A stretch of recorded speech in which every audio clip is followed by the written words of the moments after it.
Train তো বন্ধ এখন, কি করবো এখন? বাসে যাবো না কিছু করতে হবে? ট্রেন বন্ধ বলছে, ওই বেলার পর 5টার পর ছাড়বে। চেনা ছবি উধাও। শুনশান বহরমপুর কোর্ট স্টেশন। শনিবার লালগোলা শিয়ালদহ শাখায় বাতিল বেশ কিছু ট্রেন। সকালের দিকে ট্রেন চললেও সকাল 9:45 থেকে বিকেল 4:15 পর্যন্ত ট্রাফিক ও পাওয়ার ব্লক থাকবে। পাওয়ার ব্লক থাকার জন্য আপ ও ডাউন ট্রেন মিলিয়ে বেশ কিছু ট্রেন বাতিল করেছে পূর্ব রেলের শিয়ালদহ ডিভিশন। পাশাপাশি বেশ কিছু ট্রেনের যাত্রাপথ ছোট করা হয়েছে। রেল দপ্তর সূত্রে খবর, বেথুয়াডহরি ও দেবগ্রাম স্টেশনের মাঝে ট্রাফিক ও ব্লক থাকবে। এর জেরে বেশ কিছু ট্রেনের সময় বেশ কয়েক ঘন্টা বদল করা হয়েছে। পাশাপাশি বেশ কিছু ট্রেনের যাত্রা পথ ছোট করা হয়েছে।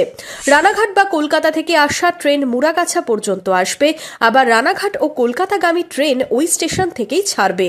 লালগোলা রানাঘাট লোকাল দুপুর 2টোর পরিবর্তে 45 মিনিট দেরিতে 2:45-এ লালগোলা স্টেশন থেকে ছাড়বে এবং পলাশী পর্যন্ত যাবে।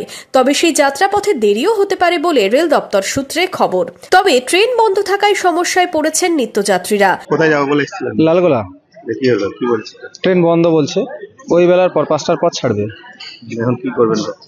এখন কি করবো দেখি, ভাবছি হয় ওয়েট করবো, না হলে বাড়ি ফিরে যাবো।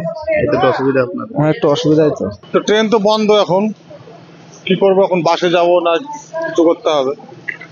বাসে তো সময় লাগবে অনেক, কিছু একটা চিন্তা ভাবনা করি কি করা যায় না করা যায়। আগে থেকে কি জানানো হয়েছিল? না, আগে থেকে তো জানানো হয়নি, এমনি হঠাৎ আসছি, এখানে এসে দেখলাম এই পরিস্থিতি। বহরমপুর স্টেশনে ট্রেন ধরতে এসে অনেকেই ফিরে গেলেন। আমি তো দেখছি এখন পর্যন্ত ট্রেনের টিকিট দেয়নি, মনে হয় কোনো প্রবলেম আছে, আমি ঠিক বলতে পারবো না এখনো। ট্রেন বন্ধ বললো না, কাউকে একটু কাউন্টারে দেখতে পেলাম না আমি। তাদের টিকিট এখনো কাটা হয়নি।